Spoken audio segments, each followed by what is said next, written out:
Here's one towards the goal. That's going to be gloved by Travis Ridgen. Well, this is more like it. This is Slangin' the Biscuit. Here's Travis Ridgen and Dave Wheeler. Ladies and gentlemen, welcome back to the Slangin' the Biscuit podcast. This week's guest, he is an author. He is a bestseller. He has helped counsel, I don't know how many high-profile, high-net-worth clients. He is the pride of Toronto, Ontario. Welcome to the show, Mr. Rich Cooper. Well, thank you. And somebody you quote on a regular basis on this program, too, might I add. I love a lot of the quotes. She got more red flags than a Chinese communist parade. I've used that one a couple times. Use them, distribute them, let people know. Absolutely. Rich, for those that are unfamiliar with you, can you give us a quick synopsis of your journey to a YouTuber? Sure. So was an entrepreneur since 2003 in the credit card debt relief space in Canada, grew the largest debt negotiation company here. Loads of awards for hypergrowth, employees, blah, blah, blah. Wanted to do a pivot around 2014 and saw this thing called YouTube and people, really enjoying it and spending a lot of time on it and getting amplified to, folks that were watching this stuff. So I decided to combine the passion of hanging out with cool entrepreneurs and fast cars, which has always been my two top, fun areas in life. And worked well for a couple of years, and people started asking questions about relationships in the comments, which I was always reading then. And somebody said one day, you should do a video on the kind of women not to date. Cool. Got lots of experience there. I'll make you a video. And that one blew up. It got about 100 times more views than the regular stuff I was talking about. So I was at that time kind of dealing with my own wounds. I had recently broken up with a gal that I was super fond of, post my divorce.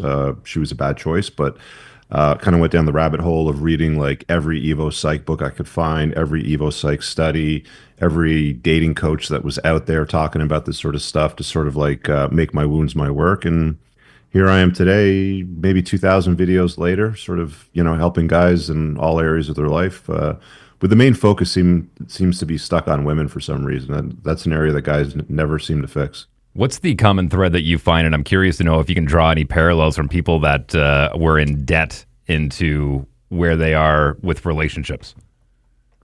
That's an interesting question. Nobody's ever asked me that one before. I think if you've got money problems, I never specifically went looking for those answers when I was in the debt relief business, but I think if you have problems managing your credit, paying your mortgage, your car loan and stuff like that, you're bound to have difficulties in your relationship with a woman, because women don't have a lot of patience for a man that can't figure out money. It's okay if they can't figure out money. That's totally fine. The world will forgive that. But if you're a man, it's incumbent upon you to understand money and finance. So I think with that being said, you're certainly going to invite some complexities into your life when it comes to relationships. I made an analogy to the Jetsons recently when I was chatting. And even back when that show was airing, in the opening intro, we see George going to work in his little space car. And when he drops off the wife, what's the first thing she does? She grabs the wallet. And it's interesting that that's still kind of in our culture. Yeah, as much as men want to deny it and women want to try to be as strong and as independent as possible, you go through the Forbes list of richest people on the planet, all the billionaires. I think it's something like 90 or 95% of the women on that list earn that money either through inheritance or through divorce, not through merit. Do you think that there's a lot of parallels that you've seen with athletes as well? I hate to say it, man, because I know that you guys, focus on the Canadian athlete and hockey, but I would love to get in front of more athletes, and especially like top shelf athletes that are in premier leagues, and help them fix their lives when it comes to women, because I've seen so many guys get destroyed, ruin their career, go completely downhill after a colossal train wreck with a relationship. It's all men. It's not just any certain area of life. I think it's all men in general that love to put women up on a pedestal. So I'm going to go out on a limb here, if you want to give me a second to sort of like, share a story that's been trending on social media in the last week. There was a plane that landed in Toronto on its roof. If you remember that flight from the States to Toronto Pearson, came in hot, we've all probably seen the video. The landing gear sheared off, the wing sheared off, flipped over, the tail sheared off, and it landed and stopped on its roof. A lot of people said, "Oh, that must have been pilot skill." It was sheer luck. I mean, as soon as the landing gear is broken, you have no control over that thing. But turns out the individual in control of the flight was a 26. I don't know if it's 26 or 29. The reports are still varying, but a young gal that had just been certified to fly, within the last few months. The person that was talking to air traffic control was a male. And it's funny because I was talking about this on social media, and there was a guy that chimed in who was an engineer, and he said, "I've seen the most formidable pilots, first officers, with their lives squared away, completely, focused on their game, turn into a puddle of goo in the presence of a pretty young girl in the cockpit." And my argument is, I don't think men and women should be working together, especially in an environment where they're in a cockpit. If I were to venture a guess and had to bet the farm on this, I would, once we hear the cockpit recorders, I would imagine, that pilot probably said, "You know what? Why don't you try to land it? The conditions aren't the best. Sure, it's snowy and the wind's blowing a little bit harder than you probably like. But why don't you try to put the plane down in this in these conditions?" Or maybe she asked. But either way, it's not what leads to good outcomes in environments. Like the dynamics between men and women. I'm the only guy out there that's really talking about this openly because everybody else will get canceled. So doesn't matter to me. I'm anti-fragile, so I'm just going to say it because I say it as I see it. Well, it's interesting because I think a lot of people would take that and go, "Oh my God, he's saying that women shouldn't work at all," and that's not necessarily the case. I think you are trying to say that why shove a round peg into a square hole? Women don't really want to be in cockpits working, till 4 o'clock in the morning, landing flights in another part of the world. They want to be around their families and their children. That's why historically women have chosen childcare and nursing and home care and stuff like that. And men will go out there and do the more dangerous jobs because of high testosterone. We want to fight and challenge. Again, that's why women shouldn't be in men's sports, right? Then the ones that do, how do we nurture that process for the ones that really are qualified? Qualified to do what exactly? Do whatever. I mean, there's ones, we'll use the pilot for an example here. Very qualified, really wants to do this, doesn't feel like they're going outside of their norm, doesn't want to do the... doesn't matter. I mean, if I was in charge of the airline and I had a 26-year-old gal that said, I'm fully qualified, I'm good at this, I've passed all the simulators sort of thing. I know how men are. You put a man in that cockpit with her, as guidance as a senior officer, they will simp for any woman that is remotely attractive. That's just how men behave. They haven't been taught the fortitude and the mental fortitude of looking past her beauty. And I think that's one of the things that you can learn, once you sort of dive down the rabbit hole of things like evo-psych studies and talking to these experts that really pay attention to what women respond to versus what they say. There's some very qualified women out there. In fact, I think I read a study at one point about a decade ago that was talking about fighter pilots in the F-16, and they were saying that women were doing remarkably better resisting G-forces in certain angles versus men. So there might be environments where it's ideal. Okay, single pilot F-16 fighter. There's no co-pilot. There's no simping going on. They're not in the same space. Sure, let her churn and burn and turn those tight circles. But I think you have to evaluate the reality of the world that we live in, and that's what we've gotten away from. We want to elevate inclusivity, progressiveness, rainbows. All these narratives that don't end up working in the real world. We say men and women are equal, and then we put a man in the Olympics boxing against women that wants to identify as a woman, and look what happens. Their faces get broken, they get destroyed, and he takes the medal, and he calls himself a woman. Going back to relationships, I'm curious to know from your point of view, when you have that, we'll call it a wall up to a certain extent. Mm-hmm. How do you feel you are out in the wild dealing day to day? Myself personally? Yeah. I don't have a wall up. I just have situational awareness when it comes to things. Like, I was into self-defense for quite a few years. I boxed for 4 years. When I go into a restaurant or I have to sit in a public space in any room, I'll go in the room and I'll look for seating that allows my back to be up against the wall so I can see the entrance and what's coming in. That's just smart. Not a lot of people think about that. Not a lot of men think about that, let alone women anyway. And I wouldn't want her to think about that. That's my job. That's my responsibility, right? So I think that you have to understand that there's some differences between the sexes, and that's okay. I saw there was a TikTok a little while ago that was talking about if you're taking a lady on a date, you want to give her the ability to do the people watching and have perspective of the whole room so that she's entertained. But that completely goes against exactly what you're saying. If I should have eyes in the room because I'm the one, if something happens, I have to keep her safe. And it's probably better if she doesn't know.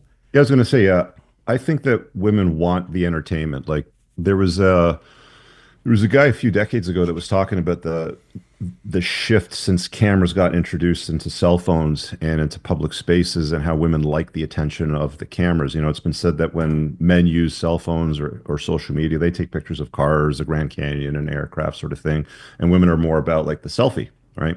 And that's just how we're hardwired. So, yeah, sure, maybe women want to be entertained. They want to see what's going around there. But that doesn't matter to me. I mean, again, if I were to go into a restaurant and I would seat my back up against the wall so I could see the entranceways like any other entrances, any sort of positions where a threat may be introduced into the room, that's how it's going to be. I'm not going to sit on the other side. So I've got my back, facing everything and looking at the wall so she can look at people walking in for her own amusement. As a personal anecdote, Rich, I'm curious to hear your thoughts on this. I grew up with two career parents who I'm very proud of. My mother climbed the corporate ladder in the healthcare industry here in Canada and did extremely well, opened up a bunch of different hubs and whatnot, and I'm very proud of that. But the consequence of that was me getting bounced around from babysitter to babysitter, and dad working shift and mom working strikes and all that kind of stuff. And I didn't realize this until just recently, within the last 5 years, that when my wife and I met, she was a very successful model and gave up that career to become a mother. And she has had the toughest job in the world, in my opinion, which is being a full-time mom, homeschooling our kids. And it's interesting because I think subconsciously I wanted to right that wrong of not having my parents around a whole lot when I was a kid. And even though they don't get dad a whole lot, they get mom 100% of the time.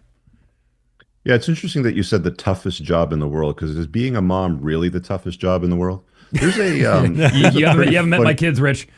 No, I've met a lot of kids, and there's a funny skit that Bill Burr did about that, where women sort of praise themselves about having the toughest job in the world being a mom. And sure, children and raising children aren't easy, but I wouldn't say it's the toughest job in the world. What about the guy in the coal mine covered in coal dust with lungs that are bleeding out? What about the guy that's on the oil rig in the middle of the North Atlantic Sea with the waves crashing up against it and there's no sleep all night sort of thing? I think there's a lot tougher jobs than being a mom.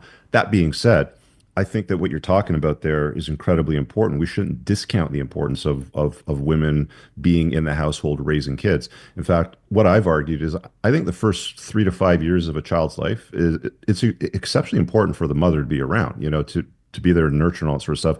But I think if you're going to turn boys into men and girls into women, you need the father around to play an incredibly prominent and present role in those children's lives. We shouldn't discount, again, the importance of raising children and homeschooling. I think it's a fantastic thing, and I praise you for doing that. But do not discount what you do as a man and the value that you bring to that household to protect and provide for that family. She's not able to if you're not doing the hard work, slugging it out 12 hours a day here, Dave. So exactly, it goes, is it the chicken or the egg? But Rich, I got a question for you. I'm curious to ask. Do you think most athletes are red-pilled in this way of thinking? No, vast majority of them aren't. Why do you think that is? It's common with everybody. They believe society's comforting lies. Be less so she can become more. There's this notion of putting women up on a pedestal, and Valentine's Day is always about women. It's never about the men. Like, we have all these holidays. On Father's Day, you see single moms praising themselves for doing the job of both parents, sort of thing. Again, there's differences between the sexes, and I think they're complementary. And I've always said men and women are better together than they are apart. But we have to understand the differences and praise not just women, but I think men deserve some credit as well too, which we haven't seen. Men are now the disposable sex. I think throughout history, for the vast majority of history, men have always been the disposable sex. You go back to the Titanic when it was sinking, when it hit the iceberg, it was still women and children first, and most of the men would drown or freeze. Going back to the athlete side of things, it's curious because, it's a very attractive industry for a lot of women. These are alpha males. They're in peak physical condition. They make a good amount of money. And I know Travis has made he's alluded to this a few times, but I think sometimes they're more interested in the lifestyle than they are the human. Would you agree with that? Yeah, women marry the lifestyle. That's a very good way of putting it. They're not in love with the man. They're in love with the lifestyle. I get a lot of shade for saying this, but that guy's circumstances change. He becomes less prominent. He's less successful as an athlete. He gets dropped, doesn't get his contract renewed. This is when women start thinking about untying the knot and moving on and on to greener and better sort of pastures. Look at Tom Brady. Even he couldn't keep his wife and lost her to a Brazilian jiu-jitsu instructor with a dojo. That's not exactly a more successful man, maybe a more dangerous man. That kind of goes to hybristophilia. There's a lot of people that marinate on this notion that hybristophilia is a more powerful draw to women than hypergamy is, right? So there's that notion as well. It's very interesting when you look at the dynamics. Where do you put the nuclear family as far as priorities for life? The nuclear family is the priority for countries, nations, and life.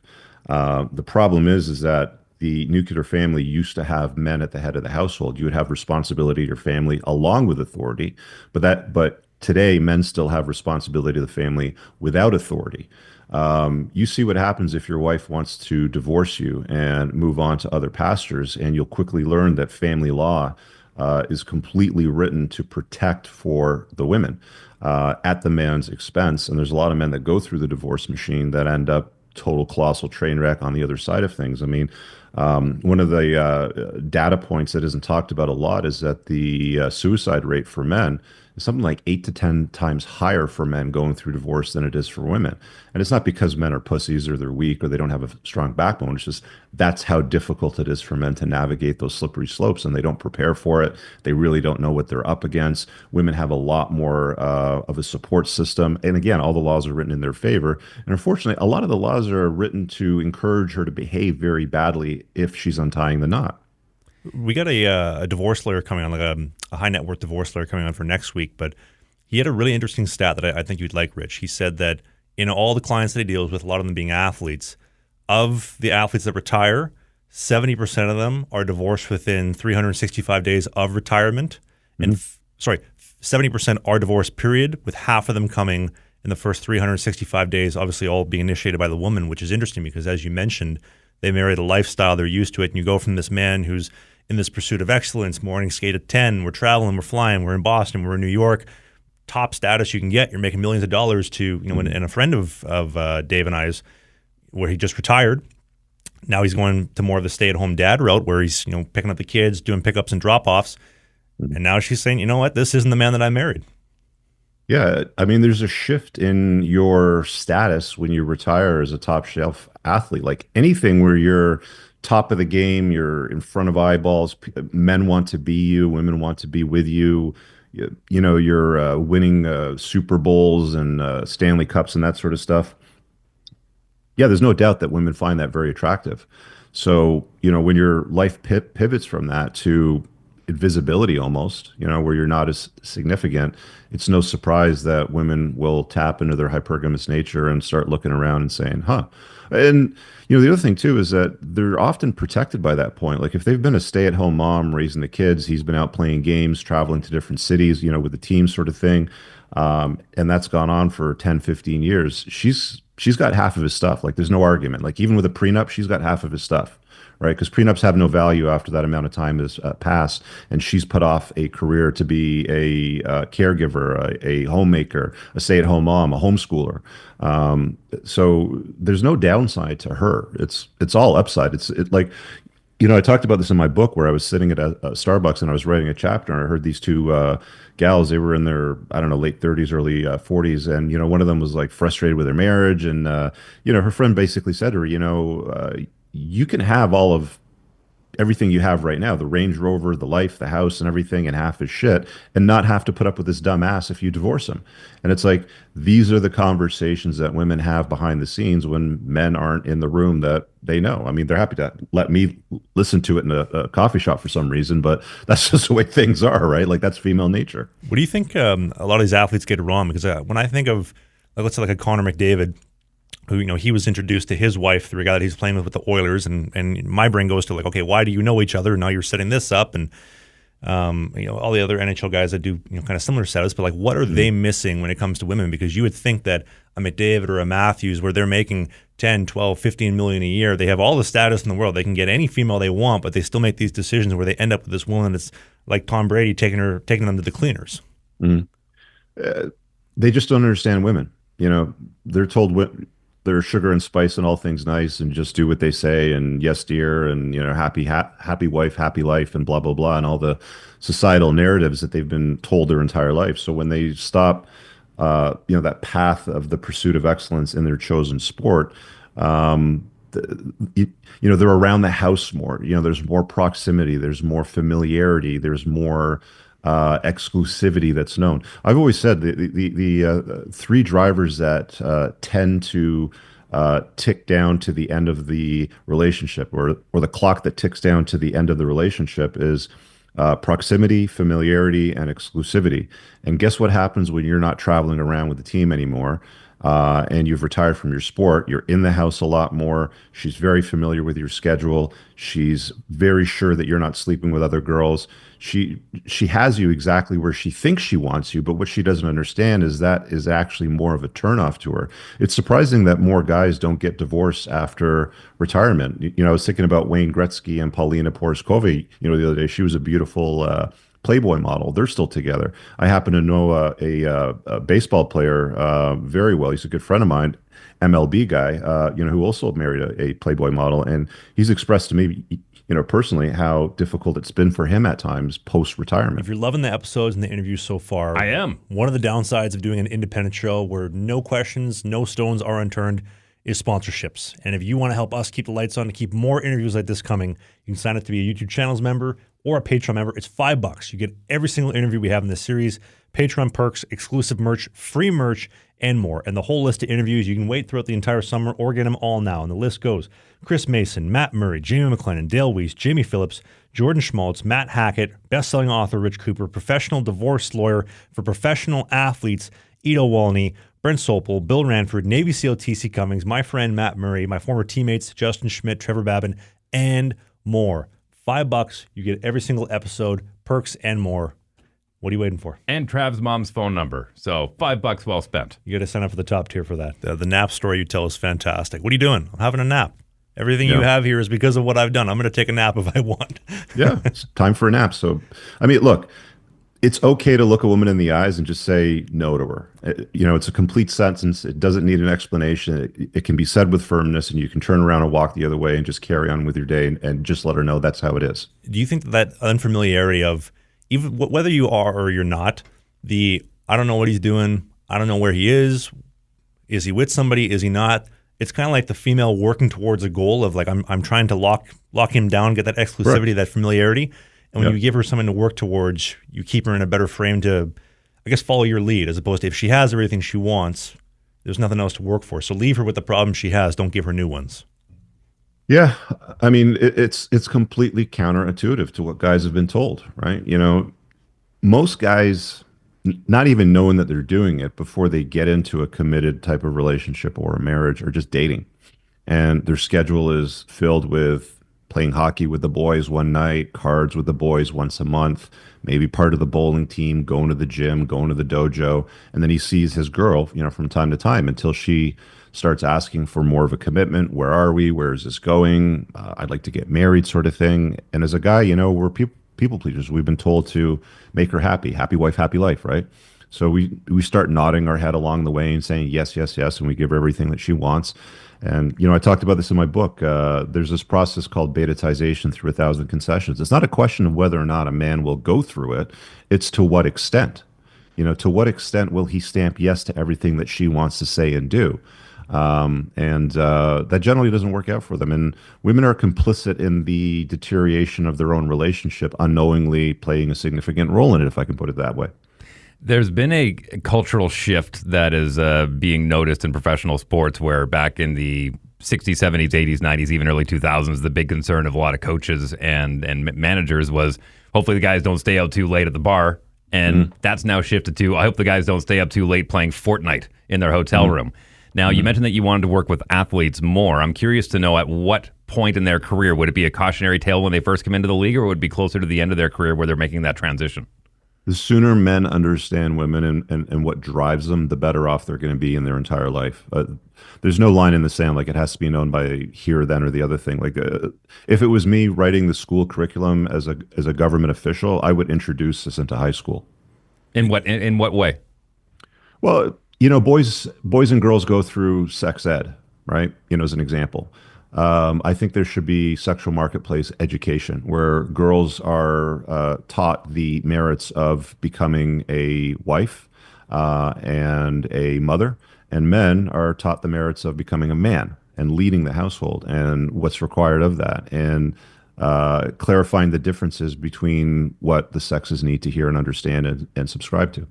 You think that this way of thinking, it sounds like it's just about women, but do you think it's more of a broader range of just how the world works, that it's not all, like you mentioned earlier, sugar, spice, and everything nice?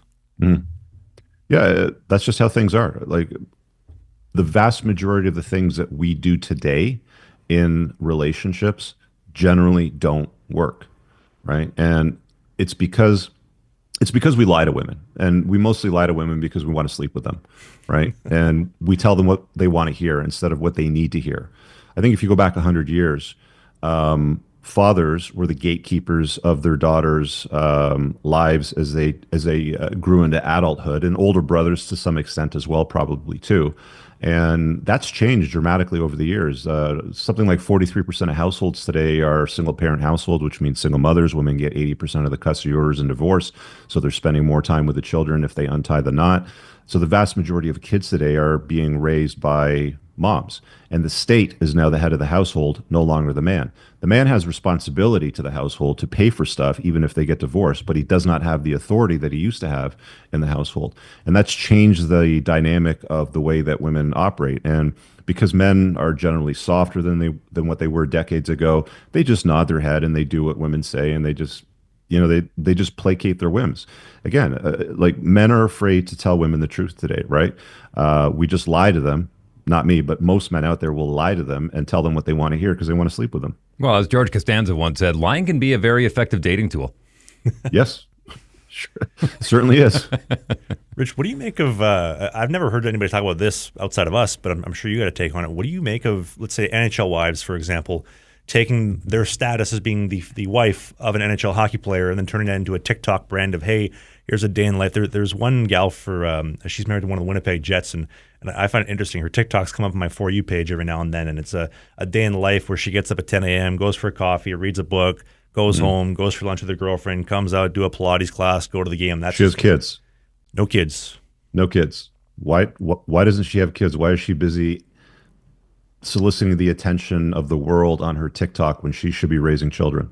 Do you think to some degree it's a little bit of a flex of, look, I have an NHL husband. This is my lifestyle. This is what I can get.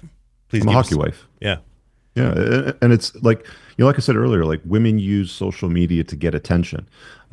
This is harmful, by the way. They've studied this. There's a doctor, Dr. Leonard Saxon. He's written several books on the topic.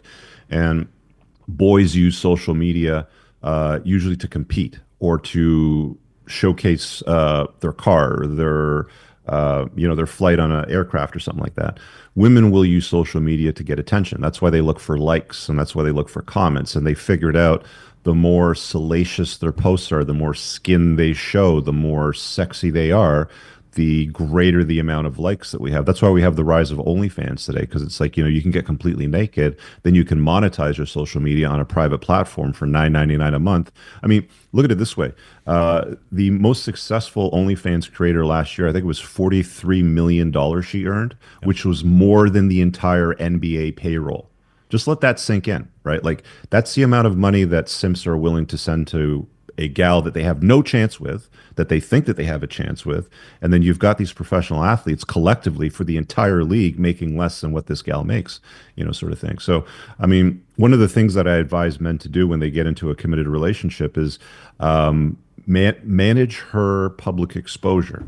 And not in a way that, you're probably going to hear things like, oh, why are you so insecure? Why are you controlling, blah, blah, blah. It's none of those things. If I'm to care about you and I'm to provide for you and give you this life that you like to show on TikTok, right? Then you need to do what I ask you to do. I'm not going to have my woman out there shaking her ass, making videos of her at Pilates, her big lifestyle with her friends at the coffee shop during the day, having brunch when I'm paying for the whole thing. The whole point of a marriage is to have a family, to pass on your name, your DNA, throughout history, like our forefathers have done, not running around making TikToks. That's not a good use of time. Social media has been given to women so they can have unlimited free attention. Porn has been given to man so they can have unlimited virtual sex or some version of that. So these two things, I believe, are a strong contributor to the degradation of society. So, Rich, let's say you're counseling a Connor McDavid or an Austin Matthews. I know you said you want to get in front of more high-profile athletes. Let's say they were sitting down right here. What kind of advice would you give them, especially in regard to their wives having their whole TikTok brand and social media persona? There's really a lot that you have to do. This is more than a 10-minute answer. It's read my book, go through my private school of unplugging on the school platform. There's so many things that you have to rewire in a guy's brain to understand how to get the most out of the relationship. And I want to be very clear, when I say this, it's not just to his benefit, but it's also to her benefit. More women have a better relationship and experience with a man being in his frame, being led properly. I'm curious, and now I don't want to use the word blame, but I think that when you look at the landscape of professional sports, we don't see a lot of athletes dating less than attractive women. And and is that more of a culture, or do you think that's more of the player itself going, I'm the best, I want the best? Well, men have always wanted beautiful women. There's absolutely nothing wrong with that. That's the evolutionary nature of sapiens. We want to reproduce with the most fertile, healthiest, sexiest women. So that's what men go for. It's been said that women are beauty objects to men and men are success objects to women. That's why successful athletes marry Playboy models. Now, do you think if there was a culture shift, talking about, like you said, in school, where it was you're looking for more of a partner, less of someone to put up on a pedestal, you're looking for a partner in life, would that help? Partnerships in relationships don't work. I hear that term a lot, like my partner. And I don't know if they're straight, if they're gay. A lot of the times if you read these posts online where they, here's my situation, and they use the term my partner, they don't identify if they're a man or they're a woman and whether or not the opposite. I think the use of the term partner needs to be thrown in the trash can immediately. It's girlfriend, boyfriend, husband, wife. Let's be clear about what we're dealing with here. The blending of the sexes into this nothingness of everything, the empire of nothing doesn't work. This experiment that we've been doing for the last several decades, it isn't successful. It's ruining the fabric of society. Back to your original question, how can you? I'm going to use the term partner. How can a woman be satisfied in a relationship if she sees the guy as an equal, as a partner? When in life, women are hypergamous, and that means that they have to be with a guy that's of higher socioeconomic status. Again, that's why the Playboy model marries the athlete, the guy that won the last Stanley Cup sort of thing. Or the radio DJ, for the record. Or the radio He's DJ, at the top morning show for 20 years, so it makes sense. You got a great voice, Dave, by the way. I blame my father for that. Thank you, Rich. Yeah. Now, Rich, I'm going to give you a moment here. I noticed the outfit. What are your odds of McLaren getting a constructor's title this year? They've got some good drivers, but we'll see. What do you got parked in the garage? I'm curious to know. In this garage right now, an Audi SUV is a daily driver and a Porsche Spyder RS, but I also have a Porsche Turbo S stored away for the wintertime because I got about 5 feet of snow outside. Which one's your baby? They're two different cars. It's like picking from two different girlfriends that you both love. One blonde, one brunette. You can't pick. They're great in their own different ways. Yeah. Out of curiosity, what brings you happiness? You know what? For me, it's being around great people, having great conversations, and I love fast cars. I've always been a petrol head. I love doing road trips and rallies. With my friends. With our supercars. So that's my shtick. Not getting a Cybertruck anytime soon? I've seen those things on the road, man, and they're ugliest. And I laugh. It's like, they gave a blind guy a ruler and said, here, go design a car. And that's what's on the road. I think it's a modern day version of the DeLorean. I think that thing can hit 88 miles an hour and head back to 1965. If I'm not mistaken, I think they're capped at 115 miles an hour, so they don't go as fast as you think on the top end. But I've also noticed none of them being used for work. It's dorks with pencil protectors driving these things on the road because they want a big SUV, or not SUV, but a big pickup truck that looks cool. Rich, I had a coach when I was playing junior hockey. He had a saying, and I'm going to paraphrase, of course, but he said, "Nothing will ruin a career faster than ladies and alcohol." Mm-hmm. So when it comes to athletes or just men in general picking ladies, what kind of advice would you give for, okay, look for these things, look for those things, this is good, this is bad, not just, okay, she's beautiful and pretty face. Yeah, something to tattoo on my forearm so I can remind myself. You don't have enough forearm to write it all down, Dave. Use my arms later. That's a solid piece of advice, and notice that it comes from a coach. It comes, like it comes from a seasoned man that's seen life.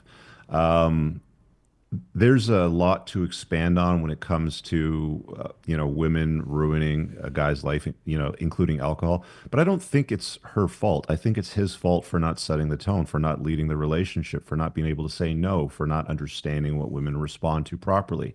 A lot of the times women will say one thing and respond negatively to it, and they'll respond positively to what they say they don't want.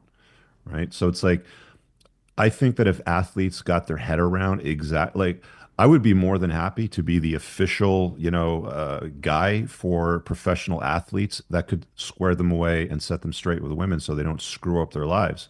I don't think there's anybody out there doing that. There's a gentleman that I've done some work with. I don't want to give away too many details just because I haven't asked him for it, but he did some work with some different NHL teams, led them to some Stanley Cups. More of a lifestyle coach, did a lot of work with the Navy SEALs. And so he ended up getting recruited to do an interview with the San Diego Chargers, I guess now the LA Chargers. I think they are now. But they were asking him, okay, like what would you do to help our players? Because a lot of the work that he did in the NHL was getting guys to think outside the game, to get to feel more appreciated, more valued by the team. And that kind of bought into the team culture and led him to win Stanley Cups. Mm-hmm. And so he said to the gentleman he was interviewing with the Chargers, and he said, I want guys to start thinking about their families, talk about some of the stuff that we talked about, this, I guess they call it more of a red pill mindset, but looking at things more objectively, not blindly taking what you've been told. And I want them to think about retirement.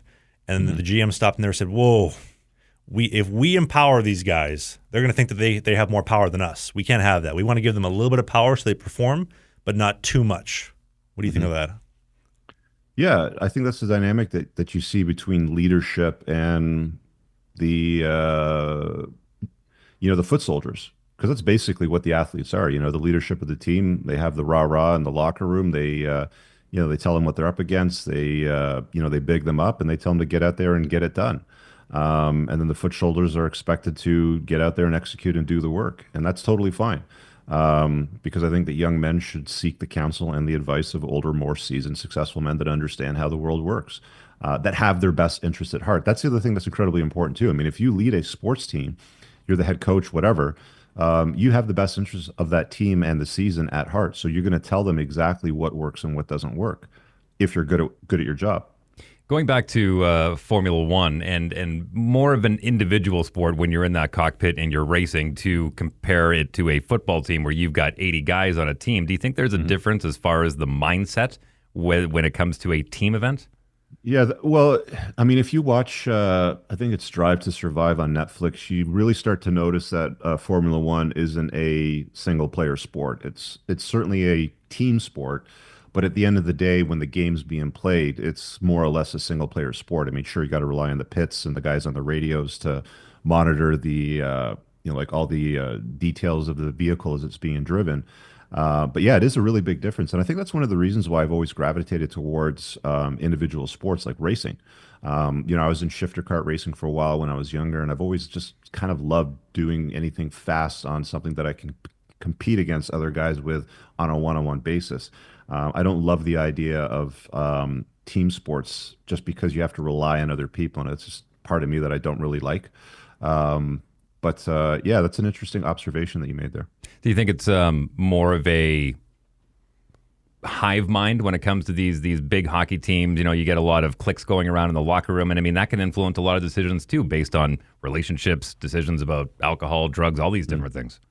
Yeah, I think you're right, but to some degree, there's always a leader on every team. Like there's always a captain on every team, right?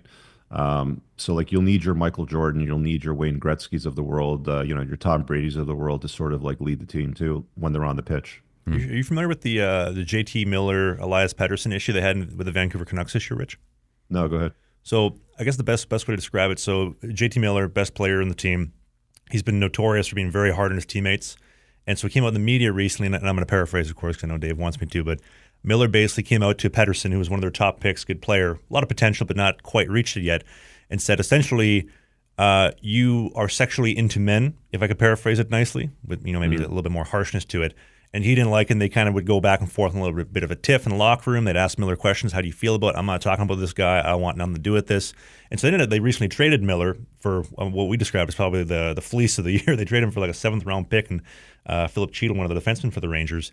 And now that Pedersen's on his own, he just went to the Four Nations Cup, put up 0 points, -2. I mean, his girl looked good in the crowd wearing that Team Sweden jersey, good-looking gal. But outside of that, nothing to show for.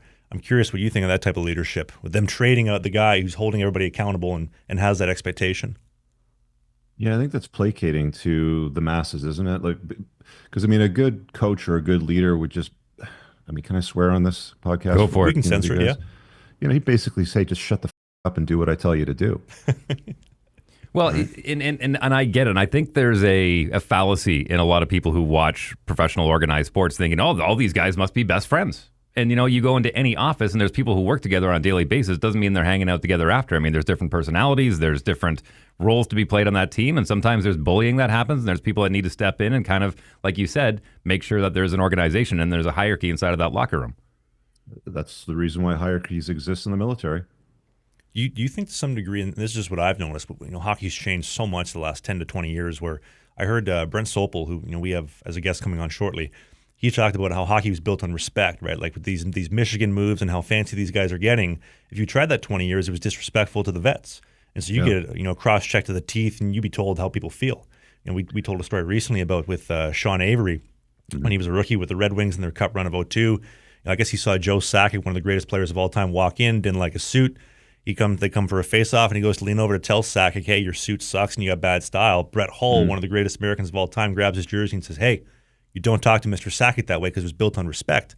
But now where the game has changed to where the guys can do whatever they want, there's really no accountability and leadership, and they've seen it really soften so that when Miller, who's by all accounts an old school guy, says to Elias maybe something that is not societally acceptable anymore, they crumble and the teams run based off emotion. Running warriors off emotion never works.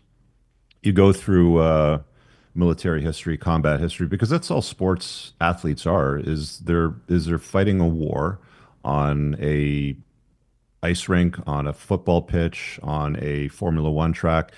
It's battle without blood, right? Well, in some cases there's blood, obviously, but it's still a battlefield. And you want warriors. You want strong men. You don't want weak men. You don't want pussies on your team.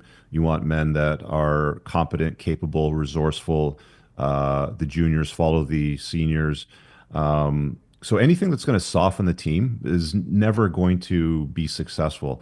I'm pretty sure if you go back and study the winningest, hockey teams, football teams throughout history, there was probably a lot of conflict, between coaching teams, within the team, and a lot of very strict firmness, probably at the Warriors sort of like militaria type of level. Like there was no room for softness and feelings. Well, Lou Lamoriello, what was it, Dave? He stole from the Yankees.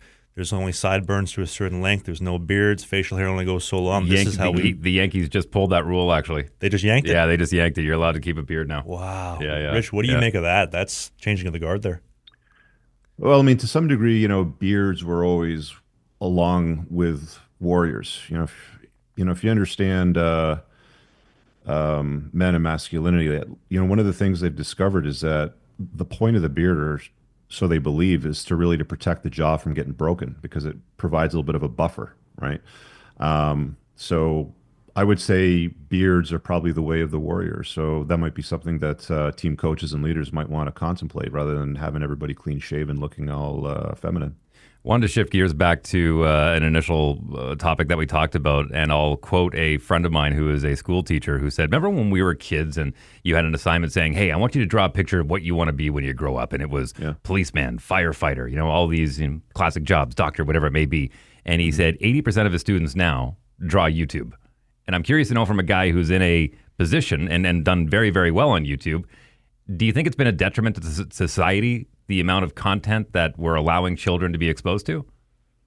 Yeah, that's interesting. I've heard that stat before where the vast majority of the youth put in the top 3 they want to be a YouTuber.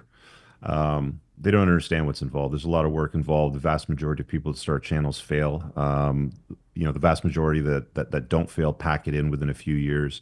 It's not an easy job. If you can call it a job, it is a job. I mean, there's really a lot of moving parts that are involved to what people like the end product that they get when something's shown in their feed and say, hey, watch this now. They think, oh, easy, right? Like you just talk to a camera. There's a lot of work that's involved in it. Do I think it's a good... So here's the problem with YouTube. When you publish video on somebody else's platform, you're basically building your house on their land. They have the right to demolition your house at any given time because it's their land. Like they can take your house off their land at any given time. The cool thing was, 20, 30 years ago, the gatekeepers existed and the gatekeepers today don't exist. I don't need anybody's permission to go and hit publish on a video. Whereas 30 years ago, you would need like a radio, like you don't need a station to run a radio show. You can just run a podcast yourself and upload it using the equipment that I have here in front of me. So gatekeepers are gone in a certain regard where it's permissionless to go and publish, but it's not permissionless into perpetuity. They still have control over your assets and you still have to play by their rules, right? Like we all saw what happened a few years ago to Andrew Tate when he was accused of heinous crimes, which I think are still up in the air. He's had most of them, dismissed at this time. He got deplatformed off everything, right? So you're fragile to some degree, and I don't love businesses that create a level of fragility in a man's life. The anti-fragile life is one that I sort of, condone for men today going forward. So it's an interesting dynamic, and I think it'll probably change over time. Maybe we'll see everything moved on the blockchain, and there's, none of this deplatforming and happening based on people's feelings and stuff like that. Well, I think more than anything, it's kind of turned the industry on its head as far as what we thought was a good traditional host, like a Bob Barker. I mean, he was the gold standard when it came to talk show hosts. And if Mr. B showed up and said, hey, I would like to do a game show, he'd be laughed out of most rooms when it comes to, right, traditional media. And here he is, the biggest YouTuber on the planet, and has never had a lick of broadcast training. And he's got an Amazon deal too as well. Mm-hmm. Yeah, it's fascinating to me, and especially as a traditionally trained broadcaster, trying to get into this realm and dealing with people who don't necessarily have the training. I find it fascinating to see what eyeballs actually want to ingest rather than, the traditionally trained. Yeah, and I think it should be like, what do people have the appetite to watch? Like, let their eyeballs decide what is watched and what's not watched. I don't think platforms should be shutting people off or turning off the faucet of flow just because feelings say, oh, this is... I mean, unless it's something that's inciting violence, something like that. But a lot of the times they sort of like put it under the guise of hate. And it's like, well, a lot of the times I hear people say, well, that's hateful. But when you actually look at it, it's really hate sounds. Sorry, you're going to have to cut or edit this. But it's the truth sounds like hate to those that hate the truth, if I can put it that way. Mm. Yeah, it's interesting because, we've known for a long time that phone companies have a pass as far as, if two people are going to be organizing a criminal investigation or a criminal bank robbery or something, the phone company is not on the hook for allowing them to have that conversation, where I find a lot of these platforms now are saying we're going to be publishers, but still they're not being held accountable for when something happens. All the onus is on the creator. Right. Yeah. Yeah, that's the way that it should be. It should be all on the creator, and the eyeball should decide what they watch. I get people that'll, DM me from time to time, and it's usually, they don't like something that I've said, and, they want to report me to the, some Canadian Broadcast Standards Council, something, right? And it's like, if I come across something that I don't like on the internet or on YouTube, I just don't watch it and I move on to something else. It's like me walking down the sidewalk and there's a piece of dog shit there. I don't look at it, examine it, step in it. I just walk around it, right? I don't want anything to do with it. And I think that, like this whole like feelings thing, for people in the world today, we've got a softer world today, let's be honest. And people cry and whine about the silliest things. Yeah. When all they have to do is just go and do something that they like, that they're more interested in. Mm-hmm. Have you noticed too, it seems like social media has changed the last like maybe a year or two, where the comment sections and like the people that are actually like vocal out there on social media without actually producing real content. It's usually the people that don't have anything going on. They're on their mom's Wi-Fi. They're sitting at home. They're chilling. Like when, as you just mentioned, if you're doing something with your life and you're busy and you're preoccupied, you see something you don't like, you say, I don't like that. Okay, on my day, as opposed to like, I'm going to leave 5 comments, I'm going to message you, I'm going to leave a voicemail, et cetera, et cetera. I mean, a lot of the quote unquote hate is mostly envy. I mean, if you really take a look at the people that criticize you, the loudest boos always come from the cheap seats, right?